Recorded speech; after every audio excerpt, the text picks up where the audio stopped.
I am on a journey to rediscover myself. At the age of 45, I realize that I still feel lost. Amidst so many roles, expectations, and responsibilities. And sometimes, I sit in silence and ask myself, who am I? Who was I before the world told me who I had to be? And then, I remembered a very old memory. When I was just 4 years old, my mother bought me a baby chick. It was tiny, golden yellow, and would scurry after me every morning. I adored it. Every little peep, every time it nestled into my hand to sleep. I fed it daily, changed its water, held it gently in the afternoons. To me, it was a true friend. But one morning, I woke up to find it curled up in a corner, no longer hopping around like before. One of its legs had been bitten off by a rat. I stood frozen. A wave of guilt swept over me. I had forgotten to secure the coop door the night before. I knew I hadn't been careful enough. My heart ached as I saw it trying to hop on one leg, feeble, yet still looking at me with gentle eyes. I loved that little chick. I just wished I had paid more attention. Now, looking back, I understand something. Compassion was in me from the very beginning. No one taught me how to be sad, but I was. No one taught me to love, but I did. And I believe this. Every child is born with goodness. We all were like that once. Somewhere along the way, we just forgot. This is the first story in a series about returning to ourselves, to the deep roots within our being. I want to share with you what I've begun to rediscover. And I hope, through these stories, you'll remember something about yourself too. So let's begin with the story of a boy, a tiny bee, and the part of him the world almost forgot. This is The Leaf and the Boy, Part 1. There's a photo in Daniel's attic, tucked in a worn shoebox under years of dust and silence.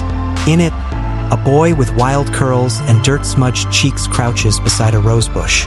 His palms cradle a lifeless bumblebee, not with fear but with something softer. Mourning, reverence, love. That boy was Daniel. Back then, kindness wasn't something he learned. It was something he was. Daniel grew up on the edge of a forest in southern Ohio, where pine trees whispered and the creek hummed lullabies. The house was old, the floorboards always creaking, and the kitchen always smelled like cinnamon or soup. But the real warmth came from Lillian, Daniel's mother. She called him her soft-hearted boy, and Daniel lived up to the name. He named every toad he found, talked to clouds, tried to make the wind laugh by spinning in circles. Some mornings, he and Lillian would walk into the woods together. Not with purpose, just curiosity. She carried a thermos of tea. He carried a tiny notebook with a frog sticker on the front. Whenever they found something, a squirrel track, a fallen feather, a patch of mushrooms, they'd sit quietly and wonder. Not everything had to be explained. Sometimes noticing was enough. Do animals get sad? Daniel once asked, looking at a crushed bird's nest. Lillian had knelt beside him, brushing dirt from his jeans. I think they do, she said. But I think when someone notices, it helps. Even if we don't speak the same language. Daniel nodded like it made perfect sense. That summer, when he was 6, Daniel found the bumblebee. It was lying in the grass, its wings still but whole, as if it had simply gone to sleep beneath the morning sun. Daniel sat beside it, legs crossed, silent for a long time. Then he got up, walked to the kitchen, and returned with a spoon. He dug a little hole behind the garden shed, gently lowered the bee into the earth, and covered it back up with care. He picked 3 tiny daisies from the edge of the fence and laid them on top. His mother had been watching from the porch. When he turned around, she was there beside him. "Why, sweetheart?" she asked gently. "Because it was alone," Daniel said. "And I didn't want it to stay that way." Lillian knelt and pulled him into her arms. She didn't say much, just kissed his temple and whispered, "Don't ever lose this part of you, Daniel. The world might try, but hold on tight." At school, Daniel wasn't like the other boys. They ran fast and shouted louder. They scraped their knees and laughed about it. Daniel was quieter. He noticed when someone looked sad. He sat with the shy girl at lunch. He once gave away his favorite eraser just because someone else didn't have one. He wasn't trying to be good. He just couldn't help it. And yes, some kids teased him. They called him soft, told him to toughen up. But Daniel didn't understand why being gentle was something to fix. One teacher, Mrs. Holloway, saw him leave a note in a friend's locker that said, "You don't have to be funny all the time. I like your quiet too." She called his mother that night, not to complain but to say, "Your boy sees things most kids miss. Don't let the world harden that." That winter, when Daniel caught a long-lasting cold, Lillian read to him every night. Books about bears who missed the stars, or foxes who apologized when they snapped at friends. And in those quiet hours under patchwork quilts, Daniel learned something no textbook would teach him. That feelings mattered, that the small things mattered, that maybe kindness was the most important thing of all. He didn't have the words for it back then, but something inside him believed it.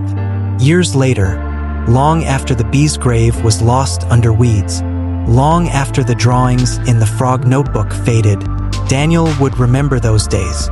Remember what it was like to feel everything, to care without shame. And deep inside, the boy would still be there.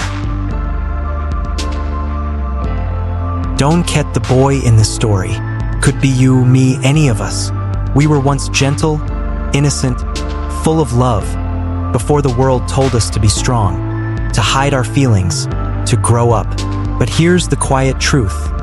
That part of us never truly vanished. It still lives within, waiting for us to return, to remember, reconnect, and begin again. This is just the beginning. The path to knowing oneself is rarely straight or clear. But if your heart still stirs, if you can still feel sorrow, still soften, still delight in the little things, then that goodness is still there, and you are not lost. Be patient with yourself. Begin again, even if it's just one small step, and allow yourself the grace to heal, to return, to come home to yourself. Thank you for listening to the first story in this journey. I hope to meet you again in the next one, where we continue, gently and honestly, toward who we truly are. It still lives inside, waiting for us to return, to remember, to reconnect, to begin again. This story is just the beginning. The path to understanding ourselves is rarely straight or clear. But if something still stirs in your heart, if you can still feel sorrow, tenderness, or quiet joy, then that goodness is still there, and you are not lost. Be patient with yourself. Take one small step, and allow yourself to begin again, to recover, to come home. Thank you for listening to the first story in this journey. I hope you'll stay with me for the next one, as we keep walking, slowly and gently, back to who we truly are.